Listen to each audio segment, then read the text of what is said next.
Buenos días. Hoy 18 de octubre de 2017, siendo las 9:30, damos inicio a la sesión pública ordinaria número 16 del Pleno del Tribunal de Justicia Administrativa del Estado de Guanajuato. Para ello, solicito al licenciado Eliseo Hernández Campos, secretario general de Acuerdos, verifique la existencia del quórum legal. Buenos días, magistrada presidenta, magistrada, magistrados, procedo. Haciendo constar que se encuentran presentes en este recinto la licenciada Marisela Torres Serrano, magistrada de la primera sala, el magistrado Vicente de Jesús Esqueda Méndez, titular de la segunda sala, el maestro José Cuauhtémoc Chávez Muñoz, magistrado de la cuarta sala, y el doctor Arturo Lara Martínez, magistrado de la sala especializada, quienes con su presencia integran quórum suficiente para sesionar válidamente de conformidad con el artículo 10 del reglamento interior del Tribunal de lo Contencioso Administrativo del Estado de Guanajuato, aún vigente en términos de lo previsto por el artículo 4º transitorio del Decreto Legislativo número 196. Gracias, señor secretario. Verificado el quórum, se declara abierta la sesión y le solicito al secretario de cuenta del orden del día con los asuntos listados para ponencia. Informo al Pleno que el orden del día propuesto para esta sesión fue oportunamente notificado a los integrantes de este órgano colegiado y se conforma por la lista de asistencia a la declaratoria de quórum legal, 13 ponencias cuyos índices de tocas, actores y autoridades demandadas están descritos en el mismo orden del día y por último asuntos generales. Asimismo informo a este Pleno que por petición de la magistrada de la primera sala se retira el toca 359/2017 listado como cuarto punto del orden del día. Atendiendo al orden del día, pongo a su consideración el mismo con la modificación que ha sido referida por el secretario y a su vez solicito la dispensa de la lectura del acta de la sesión ordinaria anterior al habérseles remitido junto con la convocatoria para esta sesión. Y en caso de no tener comentario alguno, solicito que la misma se apruebe. Quienes estén a favor de la propuesta, sírvanse manifestarlo. Aprobada por unanimidad. Iniciando con el listado de las ponencias, se concede el uso de la voz a la magistrada Marisela Torres Serrano para la exposición de las correspondientes a la primera sala y desahogo del tercer punto del orden del día. Gracias, magistrada presidenta. Buenos días, magistrados. Señor secretario, buenos días. Toca número 353/17, relativo al recurso de reclamación interpuesto por la autorizada de las autoridades demandadas en contra de la sentencia dictada el 6 de julio de 2017 por el magistrado de la cuarta sala en el proceso administrativo número 1810/2015, mediante la cual se decretó la nulidad del acto combatido y se reconoció el derecho solicitado. La recurrente invoca textualmente como agravio los siguientes. La sentencia viola los artículos 261, fracción primera, sexta, 262, fracción segunda, 298 y 299 del Código de Procedimiento y Justicia Administrativa para el Estado y los municipios de Guanajuato, en relación con el artículo 8º de la Ley del Trabajo de Servidores Públicos al servicio del Estado y de los municipios. Primero, el puesto que desempeñaba la actora era de confianza y dado que este tipo de puestos, como bien lo señala el artículo 32 de la Ley Orgánica Municipal del Estado de Guanajuato, tendrá un periodo de gestión comprendido del 10 de octubre del año de inicio al 10 de octubre del año del tercer periodo, por lo que tomando en cuenta que existe un periodo de funciones legalmente establecido y que se acredita con estas funciones son desempeñadas como trabajador de confianza de acuerdo a los artículos 6º, 7º y 8º de la Ley del Trabajo de los Servidores Públicos al servicio del Estado y los municipios del Estado de Guanajuato,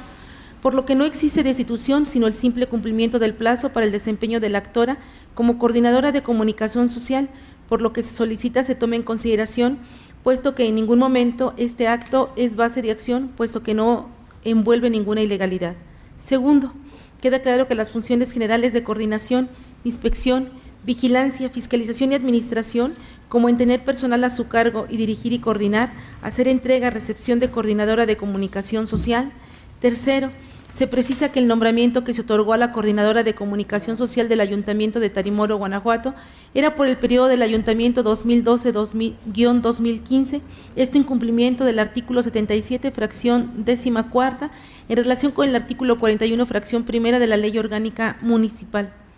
Los agravios que aseverar la parte recurrente son inoperantes, atento a lo siguiente. En el presente recurso de reclamación, la autoridad demandada vuelve a exponer que la parte actora, al ser trabajadora de confianza, su puesto de conformidad con el artículo 32 de la Ley Orgánica Municipal para el Estado de Guanajuato, era por el periodo comprendido del 10 de octubre del año de inicio hasta el 10 de octubre del tercer año y por lo tanto no existió la destitución ilegal. Como lo resolvió el acuo en la sentencia que se recurre, La parte actora era la titular de la Coordinación de Comunicación Social de la Presidencia Municipal de Tarimoro, Guanajuato. Solo podía ser destituida de su cargo en caso de incurrir en alguna de las causales previstas para ello en la Ley de Responsabilidades Administrativas de los Servidores Públicos del Estado de Guanajuato y sus municipios, al desempeñar sus funciones previo procedimiento, tal como lo prevén los artículos 124 y 126 de la Ley Orgánica Municipal para el Estado de Guanajuato. Ahora bien, señala quien recurre que no le fue instaurado ningún procedimiento de responsabilidad administrativa, pues al ser trabajadora de confianza, su nombramiento concluyó con la administración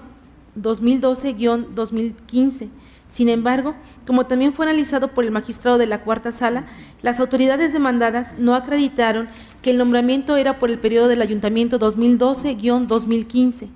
También este pleno, de igual manera, coincide en que los artículos 76, 77 y 126 de la Ley Orgánica para el Estado de Guanajuato no se desprende que el titular de una dependencia municipal deba de separarse de su encargo por la conclusión del trienio de la administración que lo nombró, siendo inexacto que la duración del cargo necesariamente sea igual a la que refiere el artículo 60 de dicha ley. Sirve de sustento el argumento que precede la jurisprudencia intitulada Agravios inoperantes en la revisión son aquellos que solo profundizan o abundan en los conceptos de violación sin combatir las consideraciones de la sentencia recurrida. Ahora bien, es importante señalar que quienes laboran para la administración pública tienen con el Estado o municipios una relación laboral, trabajadores, y una relación administrativa, como servidores públicos. Por lo tanto, será el Estado en su calidad de patrón o de autoridad quien determinará el procedimiento a instaurar, sin olvidar en todo momento que debe respetar la garantía de audiencia prevista en el artículo 14 de la Constitución Política de los Estados Unidos Mexicanos, consistente en otorgar al gobernado la oportunidad de defensa antes del acto sancionador que la Constitución impone a las autoridades, entre otras obligaciones, la de que se cumplan las formalidades esenciales del procedimiento. Así las cosas, ante lo inoperante de los agravios hechos valer por el recurrente, este pleno confirma la sentencia recurrida por encontrarse ajustada a derecho. Magistrados, está a su consideración la resolución del TOCA 353/17. Si están de acuerdo con el sentido que se propone, exprésenlo levantando la mano. Aprobada por unanimidad. Continuando con el listado de las ponencias, y al haberse retirado la ponencia correspondiente al cuarto punto del orden del día, se cede nuevamente el uso de la voz a la magistrada Marisela Torres para el desahogo del quinto punto del orden del día. Gracias, magistrada presidenta. Toca 366/17, relativo al recurso de reclamación interpuesto por el autorizado de la parte demandada en contra de la sentencia dictada el 29 de junio de 2017 por la magistrada de la Tercera Sala en el proceso administrativo número 1906/2016, mediante la cual se decretó la nulidad total del acto combatido y se reconoció el derecho solicitado. La recurrente invoca textualmente como agravio los siguientes. Primero, el ACU argumentó que en el acto administrativo que ésta había impugnado no se encuentra debidamente motivado, toda vez que señala que lo asentado por el inspector de movilidad del Estado no se desprende en las circunstancias de tiempo, modo y lugar. Segundo, aunado a lo anterior, la honorable sala resolutora pasa por desapercibido que, siempre y cuando el acto administrativo contenga los elementos necesarios para que el afectado esté en aptitud de realizar su adecuada defensa, se considera que el acto administrativo está debidamente fundado y motivado. Tercero, causa agravio lo resuelto de que resulta procedente la devolución de la cantidad pagada con motivo de la multa impuesta, aunado a los intereses que se devengan de esta, en virtud de que se promovió el presente juicio contencioso en contra de la boleta de infracción. Los agravios primero y segundo se analizarán de manera conjunta al encontrarse relacionados. Este pleno los considera infundados bajo los siguientes motivos y fundamentos. El artículo 16 de la Constitución Política de los Estados Unidos Mexicanos y el artículo 137, fracción sexta del Código de Procedimiento y Justicia Administrativa para el Estado y los municipios del Estado de Guanajuato determinan de manera imperativa que todo acto de autoridad debe encontrarse debidamente fundado y motivado. Por fundar, ha de entenderse la precisión de las normas de derecho positivo que dan sustento jurídico al acto administrativo, y por motivar, la narración pormenorizada de los hechos, estableciendo detalles, circunstancias de tiempo, modo y lugar. Aunado a ello, la explicación lógica jurídica donde se esclarezca por qué el acto en cuestión se ajusta a la hipótesis prevista por la norma, es decir, el razonamiento de la autoridad donde expone por qué la norma debe aplicarse al hecho. Sirve de sustento el argumento vertido en supralíneas la siguiente jurisprudencia con el rubro fundamentación y motivación de los actos administrativos.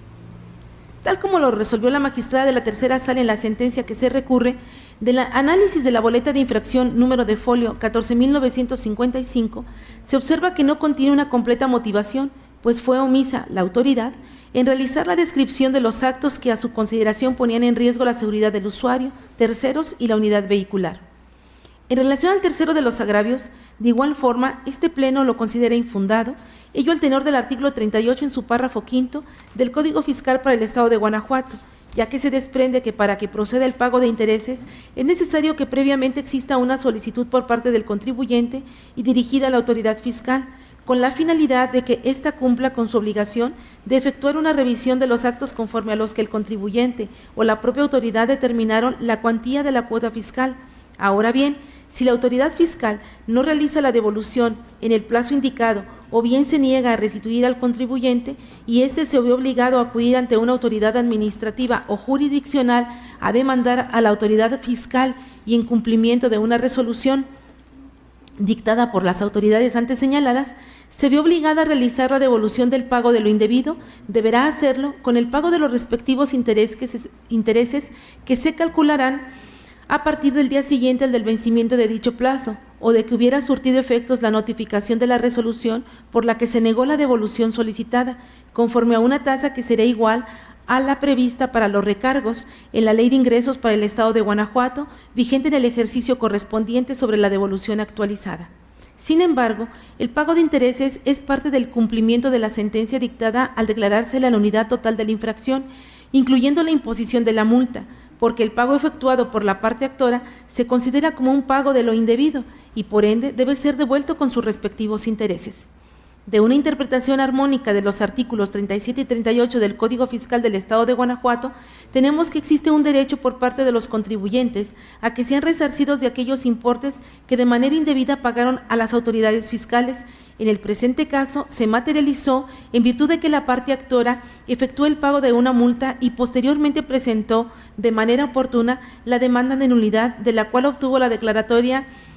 de nulidad total de la infracción. Por ende, tiene derecho a obtener del fisco la devolución del pago de lo indebido. Ahora bien, no puede perderse de vista que dicho derecho tiene como resarcimiento también una obligación de índole crediticia. En primer lugar, porque se trata de una cantidad de dinero que indebidamente salió de su patrimonio y para resarcir el valor o utilidad que ese dinero le pudo haber generado. Y en segundo, surgen en el preciso instante en que se verifica el traslado de valores en provecho de la autoridad fiscal sin causa que así lo justifique. Esto es, se benefició de dicho valor utilizándolo para sus fines. Por lo tanto, deberá devolver el pago con los intereses conforme a la tasa que señale la Ley Anual de Ingresos para los recargos sobre la cantidad pagada indebidamente y a partir de que efectuó el pago.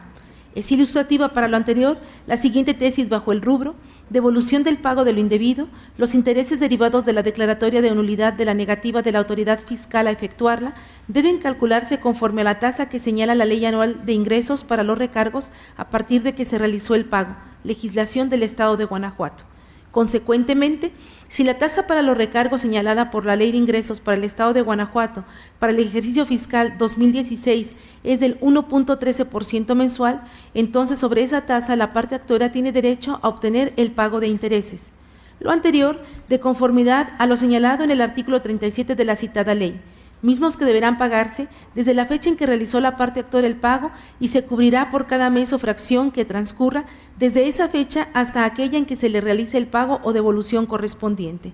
Dado lo anterior, como se mencionó, el agravio que esgrime la recurrente resultó infundado, pues sí existe obligación por parte de la autoridad fiscal de devolver el pago de lo que ingresó a sus arcas de manera indebida con los respectivos intereses. Por lo tanto, lo procedente es confirmar la resolución emitida por la ACUO.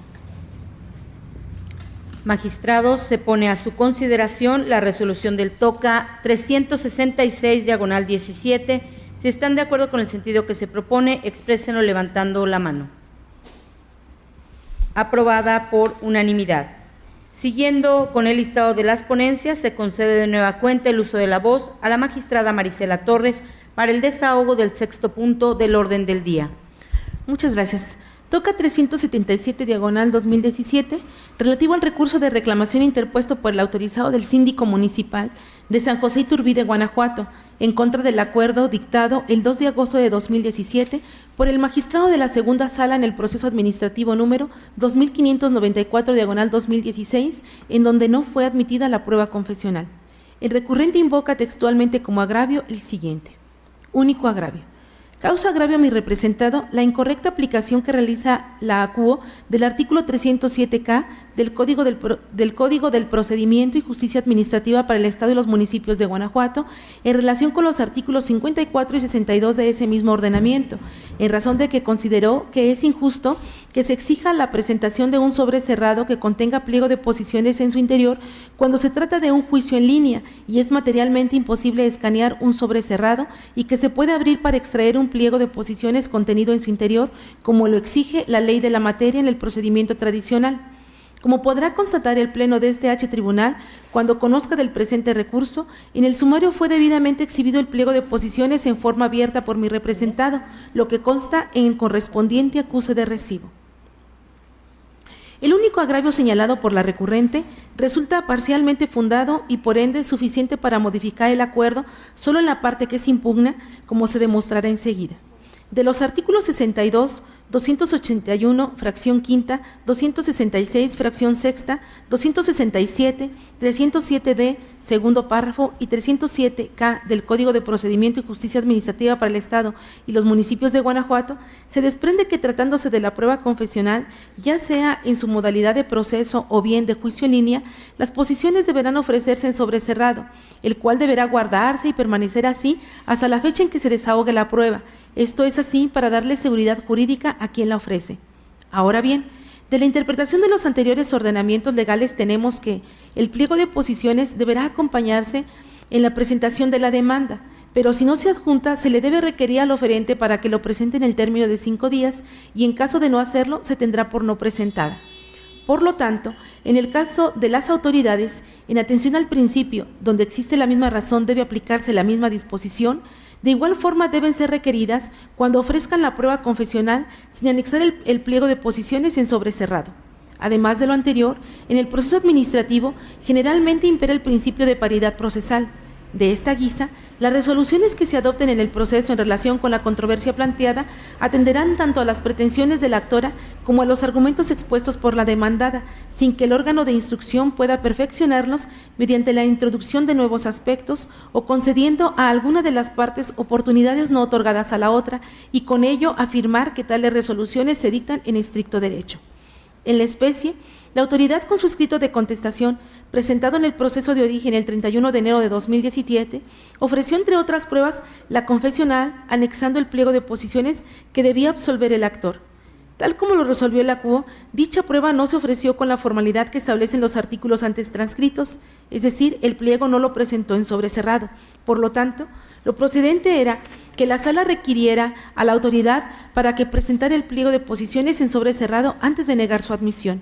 Por lo tanto, lo procedente es modificar el acuerdo recurrido para efecto de que la segunda sala, en términos de los artículos 281, fracción quinta y 267 del Código de Procedimiento y Justicia Administrativa para el Estado y los municipios, requiera a la autoridad demandada con la finalidad de que presente en sobre cerrado las posiciones que deberá absolver el actor.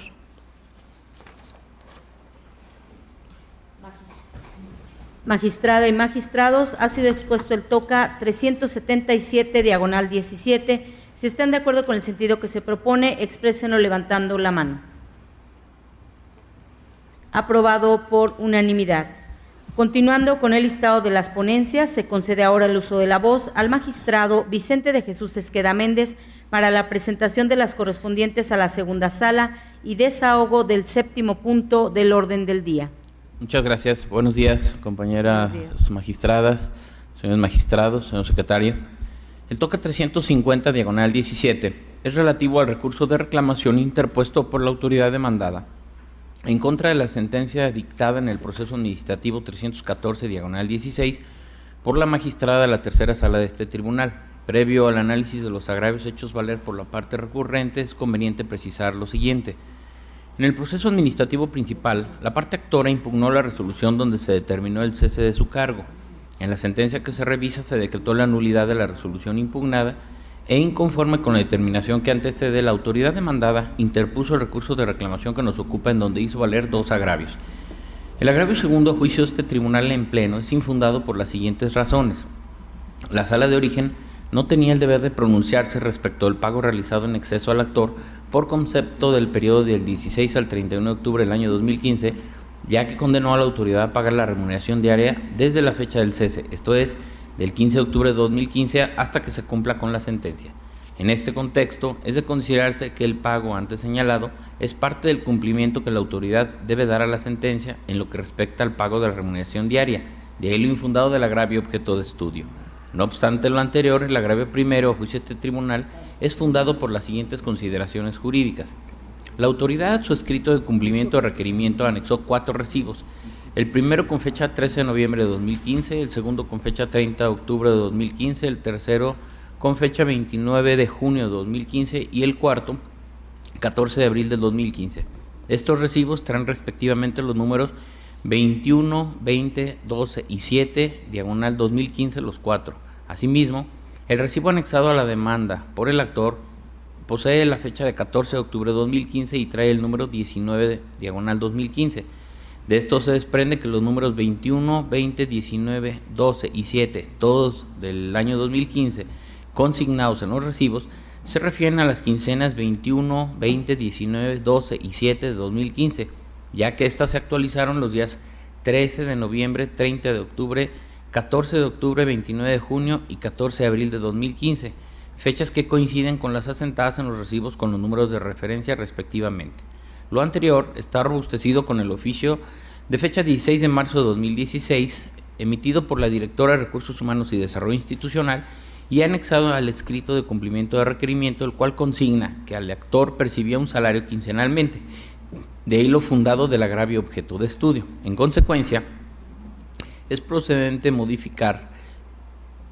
diversas cantidades, específicamente en lo que se refiere a la cantidad de 7,057.94 referente a percepciones del comprobante de pago exhibido por el actor y que se divide entre 15, lo cual resulta 470.53, siendo esta la cantidad que constituye la percepción diaria del actor. Ahora bien, la remuneración diaria multiplicada por 90 da como resultado 42.347.70 por concepto de indemnización de 3 meses, y la remuneración diaria multiplicada por el correspondiente factor de aguinaldo de 2015 da como resultado la cantidad de 16.765.031 por concepto de aguinaldo. Así las cosas, ante lo fundado del agravio primero, se propone modificar la sentencia que ahora se revisa para efecto de determinar las cantidades antes señaladas que el actor recibía como remuneración diaria por indemnización de 3 meses y por aguinaldo de 2015. Magistrada y magistrados, está a su consideración la resolución del TOCA 350, diagonal 17.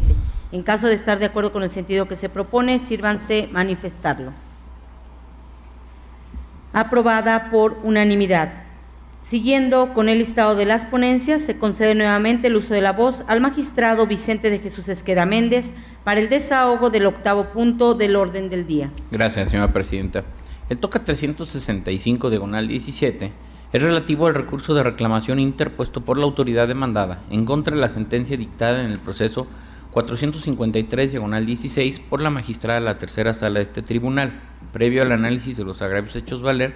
es conveniente precisar lo siguiente. En el proceso administrativo principal, la parte actora impugnó la resolución emitida por la demandada y en la sentencia que se revisa se decretó la nulidad de la misma. Inconforme con la determinación que antecede,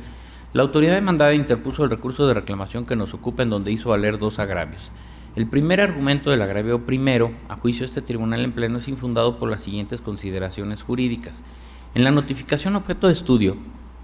se consignó que el notificador únicamente asentó que el domicilio se encontraba con huellas de abandono. Sin embargo, esto es insuficiente para acreditar el abandono del inmueble, ya que el notificador omitió señalar contundentemente que estuviera abandonado al solo manifestar que se encontraba con huellas de ello.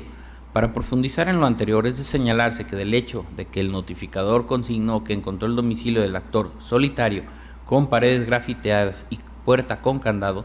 no se puede desprender el abandono del inmueble, ya que es común que las casas habitación se encuentren solas y cerradas con candado o chapa en horas laborables, y el hecho de que las paredes estén pintarrajeadas no necesariamente es consecuencia de un abandono. Asimismo, es de señalarse que la actuación del notificador no se ajustó a derecho, ello en atención a que el artículo 41 del Código de Procedimiento y Justicia Administrativa para el Estado y los municipios de Guanajuato, aplicable según el artículo 275 de la Ley de Movilidad del Estado de Guanajuato y sus municipios,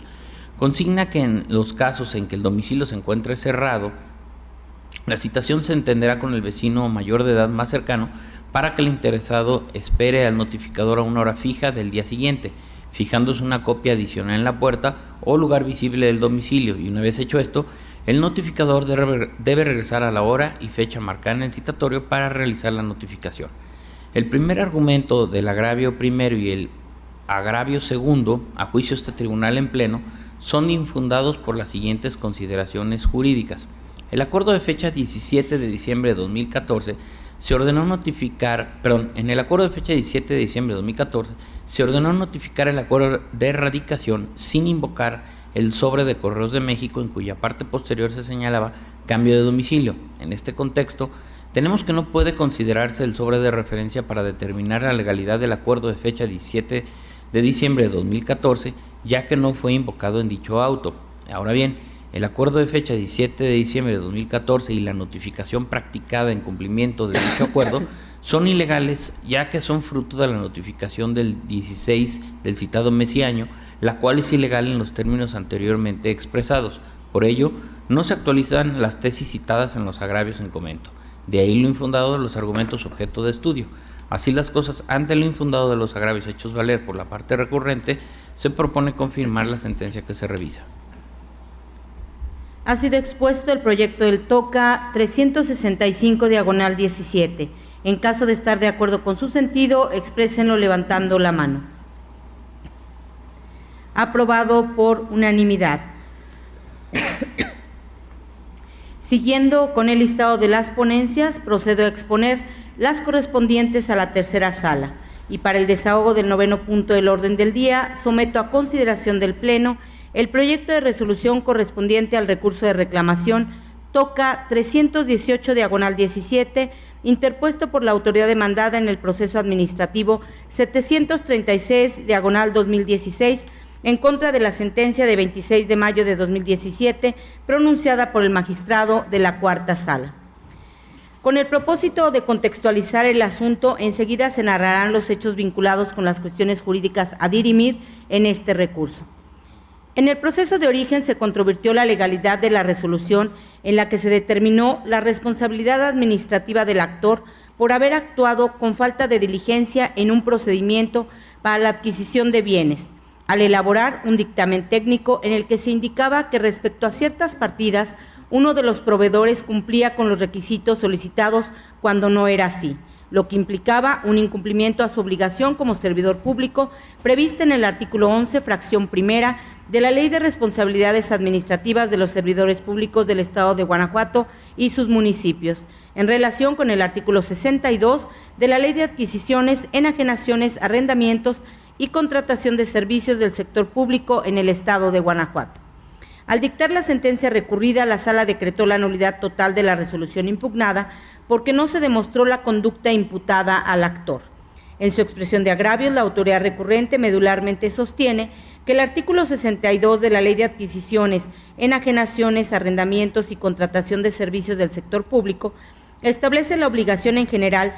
a las dependencias, entidades u órganos de administración solicitantes consistente en la elaboración de una tabla comparativa relativa a aspectos técnicos específicos, de manera que si en ambos dictámenes se señala al actor como elaborador y no se precisa que haya intervenido en la elaboración de una parte del dictamen, entonces debe considerarse que se hace responsable de la totalidad del documento.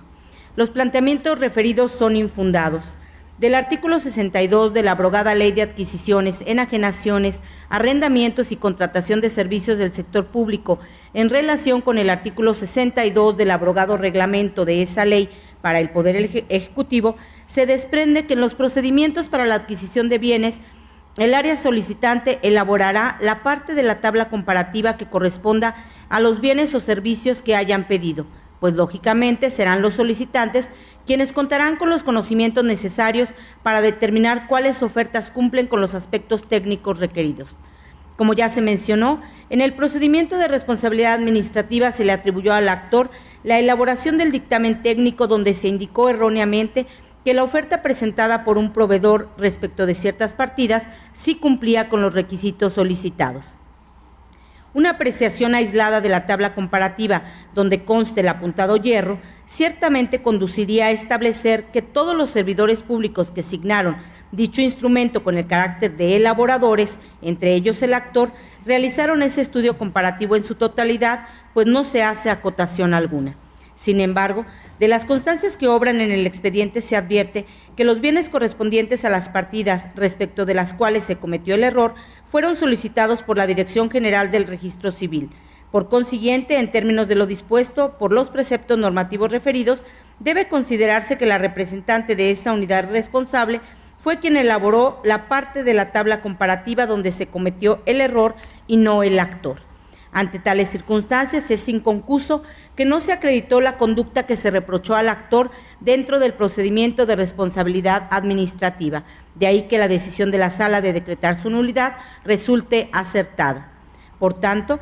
como resultado de la ineficacia de los agravios vertidos por la autoridad inconforme, esta ponencia propone confirmar la sentencia dictada por la cuarta sala. Expuesta a la ponencia, está a su consideración la resolución del TOCA 318/17. En caso de estar de acuerdo con el sentido que se propone, exprésenlo levantando la mano. Aprobada por unanimidad. Para el desahogo del 10º punto del orden del día, presento el proyecto de resolución correspondiente al recurso de reclamación TOCA 356/17, interpuesto por la autoridad demandada en el proceso administrativo 1437/2016, en contra de la sentencia pronunciada el 11 de julio de 2017 por el magistrado de la segunda sala. A manera de preámbulo, es pertinente referir que en el proceso de origen el actor controvirtió la legalidad de la resolución mediante la cual el director técnico de ingresos de la Secretaría de Finanzas, Inversión y Administración del Estado le impuso una multa por explotar en forma diversa el giro para el cual se le otorgó la licencia de funcionamiento en materia de alcoholes. Como primer concepto de agravio, la autoridad recurrente sustancialmente alega que en la orden de visita domiciliaria se citaron los preceptos normativos que facultan a los inspectores a tener acceso al lugar donde se llevaría a cabo la visita y a la vez les otorgan la atribución de inspeccionar el inmueble en su totalidad. Arguye que resultaría contradictorio que en una visita domiciliaria para la práctica de una inspección fiscal de alcoholes no se inspeccionara el lugar, dado que las disposiciones fiscales vigentes establecen requisitos para los productores, almacenistas, distribuidores y expendedores, como lo es el relativo a permitir el acceso a cualquier local que tenga comunicación con el expendio. Resulta infundado el planteamiento de la autoridad inconforme. De las constancias que obran en el expediente se advierte que el director general de Auditoría Fiscal de la Secretaría de Finanzas, Inversión y Administración del Estado ordenó la práctica de una diligencia a la que denominó visita domiciliaria de inspección fiscal de alcoholes, dirigida al actor con el objeto de verificar el cumplimiento de las disposiciones fiscales vigentes relacionadas con la producción, almacenamiento, distribución, enajenación y al consumo de bebidas alcohólicas. Sin embargo, en los términos en que se redactó el oficio mencionado, debe considerarse que el objeto de la diligencia únicamente consistía en el cumplimiento de las disposiciones fiscales relacionadas con la producción, almacenamiento, distribución, enajenación y al consumo de bebidas alcohólicas, es decir, las establecidas en la fracción cuarta del artículo 71 del Código Fiscal para el Estado de Guanajuato, pero no de las obligaciones derivadas de la Ley de Alcoholes. En ese tenor, la cita de diversos artículos de la Ley de Alcoholes no facultaba a los inspectores de la Dirección General de Auditoría Fiscal a verificar el cumplimiento de las obligaciones contenidas en ese cuerpo normativo, precisamente porque el objeto de la visita, descrito en la orden respectiva, quedó circunscrito a la verificación del cumplimiento a las disposiciones fiscales relacionadas con la producción, almacenamiento, distribución, enajenación y al consumo de bebidas alcohólicas. Por tanto, aun considerando que la visita domiciliaria de inspección fiscal de alcoholes que ordenó el director general de Auditoría Fiscal implicara la inspección física del establecimiento del actor, tal circunstancia es irrelevante, pues lo cierto es que los inspectores se apartaron del objeto de la diligencia, que consistía únicamente en verificar el cumplimiento de las disposiciones fiscales vigentes relacionadas con la producción, almacenamiento, distribución, enajenación y al consumo de bebidas alcohólicas. Esto es, las previstas en el artículo 71, fracción cuarta del Código Fiscal, empero no en verificar si el actor explotaba el giro autorizado en la licencia de funcionamiento en materia de alcoholes que le otorgó, pues tal obligación deriva del artículo 29, fracción cuarta de la Ley de Alcoholes. En otro orden de ideas, la autoridad inconforme sostiene que la sala no debió condenarla al pago de intereses respecto al importe que el actor enteró a raíz de la sanción económica que le impuso.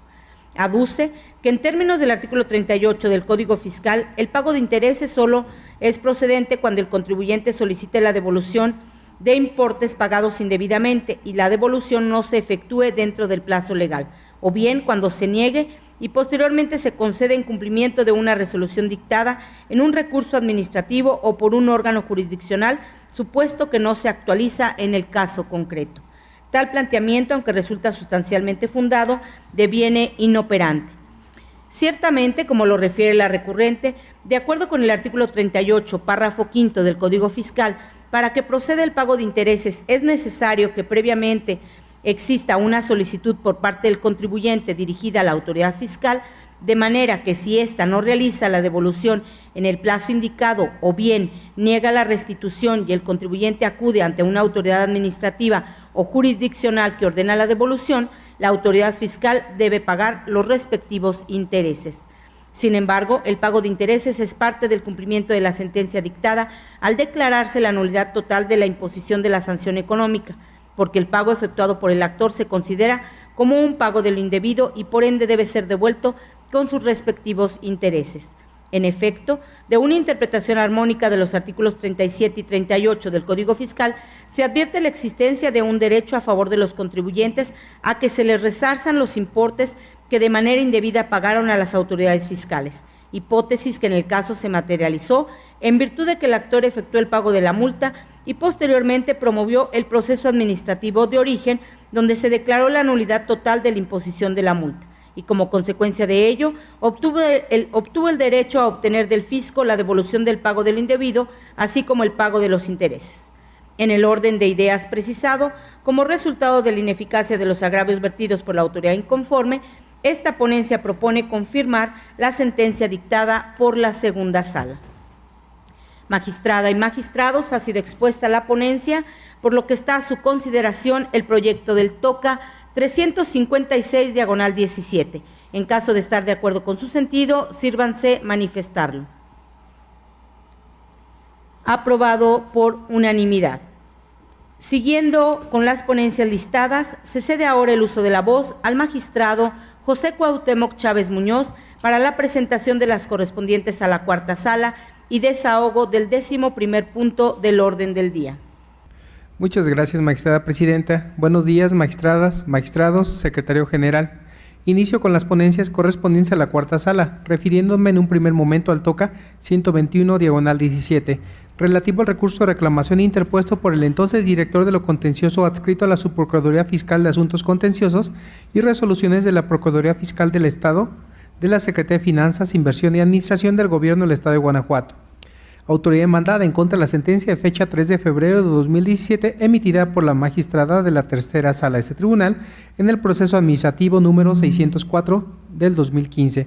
Para la mejor comprensión del asunto que nos ocupa esta ponencia, previo al análisis del único agravio hecho valer por el recurrente, considera conveniente precisar lo siguiente.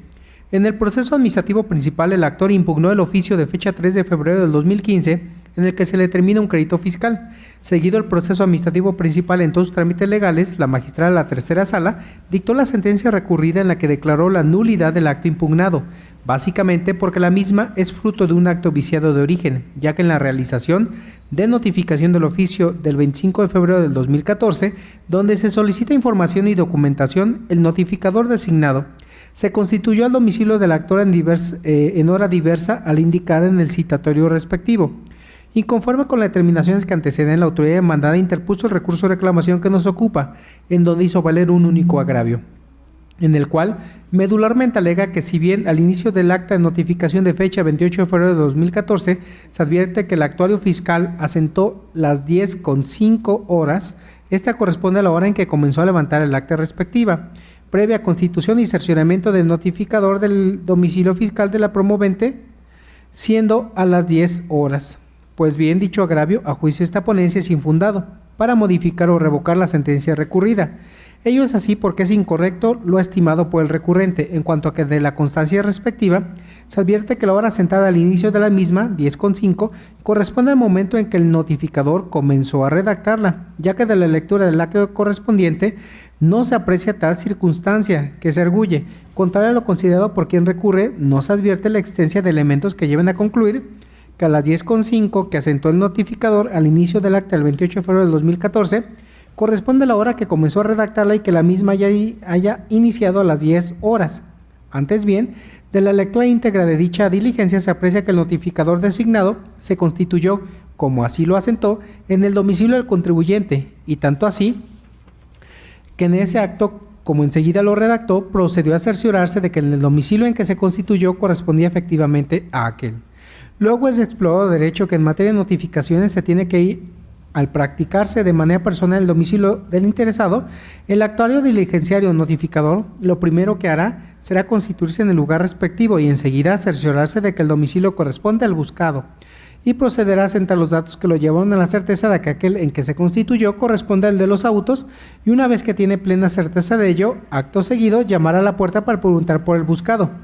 Así, si de la redacción de la diligencia cuestionada se aprecia que el notificador se constituyó hasta las 10:05 horas en el domicilio del contribuyente y en ese acto procedió a corroborar que el inmueble en el que se constituyó corresponde al interesado, se arriba a la convicción, tal como lo hizo la CUO, de que a esa hora inició la diligencia y no a las 10 horas en punto, sino que se advierten elementos que permiten deducir que esa hora corresponde al momento en que el notificador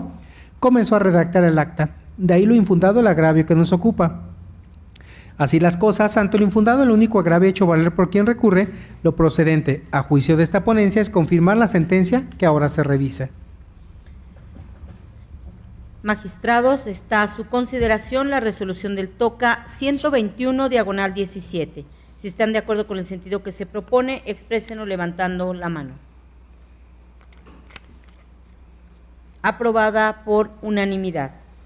Continuando con el listado de las ponencias, se concede nuevamente el uso de la voz al magistrado José Cuauhtémoc Chávez Muñoz, titular de la Cuarta Sala, para el desahogo del 12º punto del orden del día. Muchas gracias, magistrada presidenta. Me refiero ahora al TOCA 189/17, relativo al recurso de reclamación interpuesto por el autorizado del Procurador General de Justicia del Estado de Guanajuato, autoridad demandada, en contra del acuerdo de fecha 6 de abril de 2017, por medio del cual el magistrado de la segunda sala de este tribunal desechó las pruebas que la autoridad demandada ofreció como supervinientes del proceso administrativo 1962 del 16. Previo al análisis de los 3 agravios hechos por el recurrente, esta ponencia considera necesario hacer una reseña de los antecedentes que se desprenden del expediente 189/segunda sala del 17, que resultan relevantes para resolver el presente recurso de reclamación. En el proceso administrativo principal, el actor acudió ante ese tribunal a demandar la nulidad del despido injustificado de fecha 5 de julio del 2016, realizado de manera verbal por el coordinador regional de la Policía Ministerial Región B con sede en Irapuato, a la cual se encontraba adscrito. Las autoridades, quienes se les atribuyó el acto impugnado por escrito del 23 de marzo de 2016, ofrecieron como prueba superviniente las consistentes en las copias certificadas de los oficios 2524 y 3049 del 2006, suscritos por las Secretarías de Estudio y Cuenta de las salas tercera y segunda de este tribunal. Respecto al ofrecimiento de dichas probanzas, el magistrado de la segunda sala de este tribunal acordó desecharlas básicamente porque las mismas son de fecha anterior a sus escritos de contestación de demanda, las cuales se advierte que tuvieron conocimiento antes de su apersonamiento al proceso administrativo principal. Inconforme con tal determinación, la autoridad demandada interpuso el recurso de reclamación que nos ocupa, en donde hizo valer 3 agravios. Así tenemos que dichos agravios, a juicio de esta ponencia, resultan infundados para revocar o modificar el acuerdo recurrido, ya que contrario a lo aducido por quien recurre, la decisión del acuo, consistente en tener por no admitidas las pruebas ofrecidas como supervinientes, resulta ajustada a derecho. Ello es así porque si bien es cierto que en el artículo 46, segundo párrafo del Código que nos rige, establece que en el proceso administrativo las pruebas supervinientes se podrán presentar siempre que no se haya dictado resolución. Sin embargo, el contenido de dicho artículo no debe interpretarse en el sentido de que el juzgador está obligado a admitir invariablemente cualquier prueba por el simple hecho de que las partes consideren que son supervinientes, sino que es necesario que se demuestre que en efecto dichas probanzas tienen ese carácter, ya que de lo contrario se desnaturalizaría el proceso administrativo. Máxime si se considera que el artículo 83 del Código antes referido establece puntualmente los 3 supuestos en los que puede admitirse un documento que no fue ofrecido con la demanda o con la contestación. De lo anterior se advierte que el segundo supuesto se refiere a 2 documentos que, siendo de fecha anterior a los escritos de demanda o contestación, bajo protesta de decir verdad, asevere la parte que los presente no haber tenido conocimiento de su existencia. Luego, si en los escritos donde las autoridades ofrecieron dichas probanzas, expresaron que las mismas tuvieron como propósito correr el traslado de la demanda y anexos de los expedientes 1944, diagonal tercera sala, diagonal 2016, y 1961, diagonal segunda sala, diagonal 16, es inconcluso que, aunque obtenidas con posterioridad, dichas documentales se refieren a un hecho del que ya tenía conocimiento, lo cual impide la admisión de tales pruebas en calidad de supervinientes. De ahí lo acertado de la decisión del magistrado de la segunda sala, de tenerlas por desechadas, y lo infundado de los agravios que hizo valer el recurrente. De esta manera, ante lo infundado los 3 agravios hechos valer por el recurrente, esta ponencia propone a ese pleno confirmar el acuerdo recurrido por encontrarse ajustado a derecho. Magistrados, expuesta la ponencia, se somete a votación el proyecto del TOCA 189, diagonal 17. En caso de estar de acuerdo con su sentido, sírvanse manifestarlo. Aprobado por unanimidad. Continuando con el listado de las ponencias, se cede nuevamente el uso de la voz al magistrado Cuauhtémoc Chávez para el desahogo del 13º punto del orden del día. Muchas gracias, magistrada presidenta. Continúo con mis ponencias. Me refiero ahora al TOCA 261, diagonal 17, relativo al recurso de reclamación interpuesto por el autorizado del Subprocurador Regional A de la Procuraduría Ambiental y de Ordenamiento Territorial del Estado de Guanajuato, autoridad demandada, en contra de la sentencia de fecha 4 de mayo del 2017, emitida por la magistrada de la tercera sala de este tribunal en el proceso administrativo 1874 del 16. Para la mejor comprensión del asunto que nos ocupa, esta ponencia, previo al análisis de los 2 agravios que hizo valer el recurrente, considera conveniente precisar lo siguiente. En el proceso administrativo principal, el actor impugnó la resolución que se dictó dentro del expediente 829 del 15 A por la subprocuraduría referida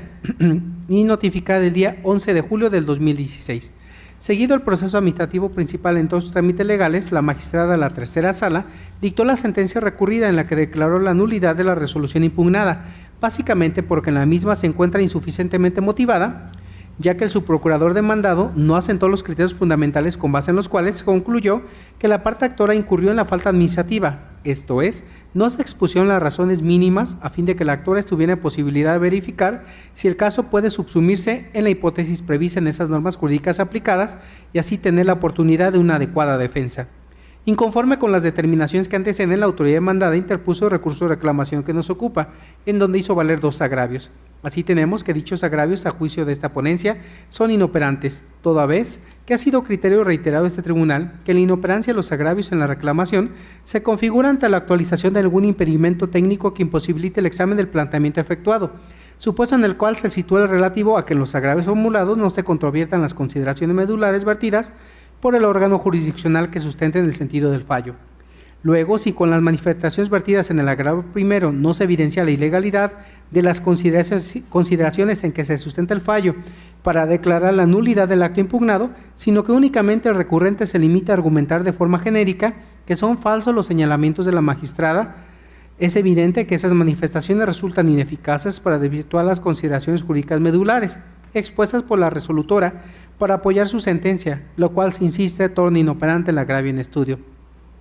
Dicho de modo diverso, si en la sentencia recurrida la QO expresó las razones sustanciales por las cuales se arribó a su determinación de declarar la nulidad de la resolución impugnada y los agravios que nos ocupa, el recurrente no expone razonamiento alguno tendiente a desvirtuar ese motivo esencial, entonces dichos agravios devienen inoperantes, pues con sus manifestaciones incurre en imprecisión, lo cual revela la falta de eficacia para destruir las razones y fundamentos aportados por el magistrado resolutor. De esta manera, ante lo inoperante los dos agravios hechos valer por quien recurre, lo procedente a juicio de esta ponencia es confirmar la sentencia que ahora se revisa. Magistrada y magistrados, está a su consideración el proyecto de resolución del TOCA 261/17. Si están de acuerdo con el sentido que se propone, sírvanse manifestarlo. Aprobado por unanimidad. Siguiendo con el listado de las ponencias, se concede de nueva cuenta el uso de la voz al magistrado Cuauhtémoc Chávez para el desahogo del 14º punto del orden del día. Muchas gracias, magistrada presidenta. Concluyo mi intervención con el TOCA 313/17 relativo al recurso de reclamación interpuesto por la autorizada de la parte actora en contra del acuerdo de fecha 15 de junio de 2017, en la parte en la que el magistrado de la segunda sala de este tribunal negó la suspensión solicitada dentro del proceso administrativo 979 del 17. Previo al análisis de los dos agravios hechos valer por el recurrente, esta ponencia considera necesario hacer una reseña de los antecedentes que se desprenden del expediente y que resultan relevantes para resolver el presente recurso de reclamación. En el proceso administrativo principal, la parte actora acudió ante este tribunal a demandar la nulidad de los siguientes actos: la minuta de trabajo de la reunión de la Comisión de Obra y Servicios Públicos Municipales, el acta de sesión ordinaria 39, levantada con motivo de la sesión de ayuntamiento celebrada por los integrantes del Honorable Ayuntamiento de la ciudad de Moroleón, Guanajuato, el oficio MHM/146 del 2017, la clausura material y colocación de sellos llevada a cabo en el local comercial. Respecto de dichos actos impugnados, solicitó la suspensión del acto administrativo de clausura con efectos restitutivos y que se le permita seguir con la venta de bisutería y prendas de vestir mientras se resuelva la situación legal. Por su parte, el magistrado de la segunda sala de este tribunal, en el acuerdo que se revisa, entre otras cosas, determinó negar la suspensión solicitada, toda vez que las actoras no acreditan el interés jurídico para el otorgamiento de dicha medida, ya que no comprueban la titularidad del espacio ubicado en Banqueta Alta 16 del área de la explanada del Mercado Hidalgo de Moroleón, Guanajuato, por lo que de concederle a esta sala violaría disposiciones de orden público al otorgar una licencia en sustitución a la autoridad administrativa. Inconforme con esa determinación, la parte actora interpuso el recurso de reclamación que nos ocupa, en donde hizo valer dos agravios. Así tenemos que dicho agravio a juicio de esta ponencia son infundados para modificar o revocar el acuerdo recurrido. Ello es así porque si bien el artículo 5º constitucional consagra en favor de los habitantes de la República el derecho subjetivo público al libre comercio, no menos verdad es que su ejercicio debe efectuarse conforme a las disposiciones legales y reglamentarias que al efecto se expidan con el fin de evitar que se cause perjuicio al interés de la sociedad. Luego, si el reglamento de mercados públicos del municipio referido, en su artículo 20 dispone que los interesados en operar un giro de lo que en él se regulan deben obtener del ayuntamiento un arrendamiento o permiso de uso, previo cumplimiento de los requisitos señalados por el artículo 21 del mismo ordenamiento, entonces es dable concluir que dicho arrendamiento o permiso de uso constituye la autorización que se otorga a un particular para ejercer el comercio en una actividad reglamentada, a la vez que encierra en sí misma la constatación de que el particular cumple con todas las prevenciones legales relativas. En ese sentido, para obtener la suspensión en contra del orden de clausura del espacio comercial, en efecto, era necesario que las actoras demostraran el interés jurídico presuntivo para la realización de la actividad reglamentada con el permiso de uso expedido por el ayuntamiento, toda vez que al resolver sobre la suspensión, el juzgador debe verificar la existencia del derecho cuya preservación pretende obtener la parte actora a través de dicha medida suspensional. Dicho de modo diverso, si para poder desarrollar la actividad reglamentada se requiere que en un lugar geográfico se expida el permiso de uso, lo que es propio del ayuntamiento, entonces se insiste, no es posible conceder la suspensión, ya que el objeto de la medida cautelar es conservar derechos y no constituirlos en favor de los gobernados. De ahí lo infundado, los agravios hechos valer por el recurrente y lo acertado de la decisión de la QO de negar la medida suspensional solicitada. Así las cosas, ante lo infundado los dos agravios hechos valer por el recurrente, esta ponencia propone a este tribunal en pleno confirmar el acuerdo recurrido por encontrarse ajustado a derecho. Es cuanto, magistrada presidenta. Gracias. Magistrados, ha sido expuesto el toca 313, diagonal 17. Si están de acuerdo con el sentido que se propone, exprésenlo levantando la mano. Aprobado por unanimidad. Finalmente, continuando con el listado de las ponencias, se concede ahora el uso de la voz al magistrado Arturo Lara Martínez para la exposición de la correspondiente a la sala especializada y desahogo del 15º punto del orden del día. Gracias, presidenta. Buenos días, magistradas, magistrados y señor secretario. Procedo. Este punto corresponde al toca 371, diagonal 17, relativo al recurso de reclamación interpuesto por la autorizada de la supervisora de la Dirección General de Movilidad y Transporte Público de Celaya, Guanajuato, autoridad demandada, en contra de la sentencia de fecha 11 de julio de 2017, dictada por el magistrado de la segunda sala en el proceso administrativo número 206, diagonal segunda sala, diagonal 17, tramitado bajo la modalidad de juicio en línea. Como antecedentes de esta litis se pueden destacar los siguientes. El 2 de febrero de 2017, un ciudadano presentó demanda de nulidad ante ese tribunal en contra de una boleta de infracción elaborada el día 9 de diciembre de 2016. El proceso fue turnado a la segunda sala de este tribunal, en donde el día 11 de julio de 2017 se decretó la nulidad total de la boleta de infracción. Inconforme con esta determinación, el autorizado de la parte demandada interpuso recurso de reclamación en contra de la sentencia referida. El agravio, donde la parte recurrente esgrime que la competencia de la autoridad que elabora la boleta de infracción sí se encuentra debidamente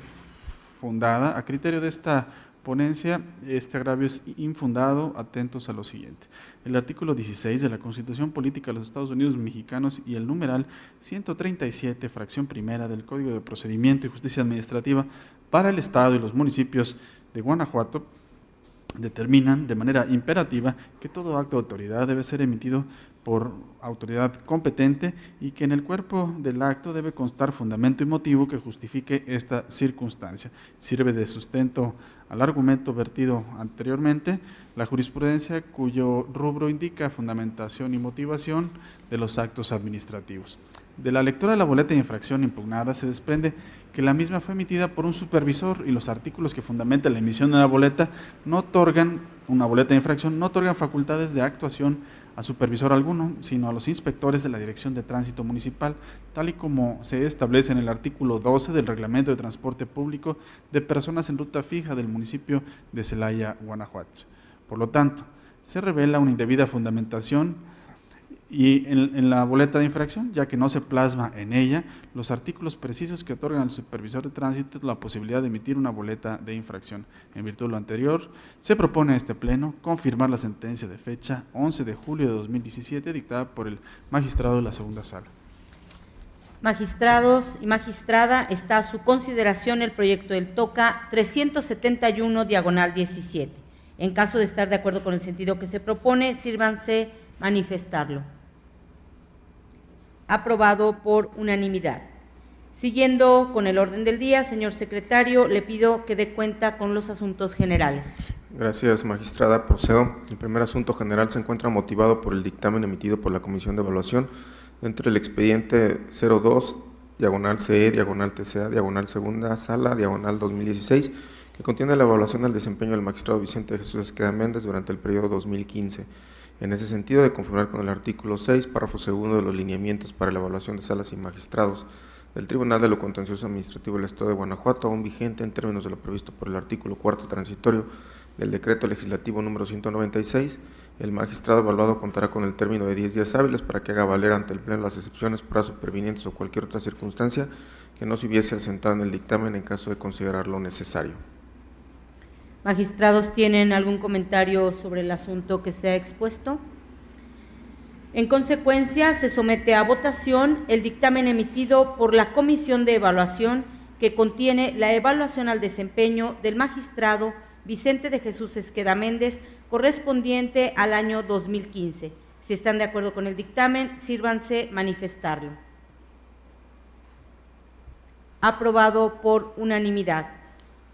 Continúe, señor secretario. Gracias, magistrada. Como segundo asunto general, informo al Pleno que en el ejercicio del derecho contemplado en el artículo 6 de los lineamientos para la evaluación de salas y magistrados del Tribunal de lo Contencioso Administrativo del Estado,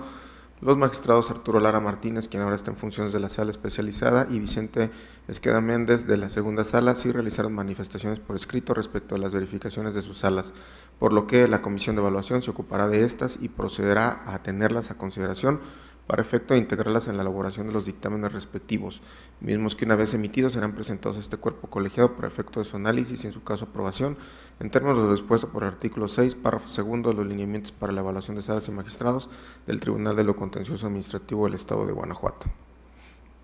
Magistrada y magistrados, ¿tienen algún comentario sobre el asunto expuesto?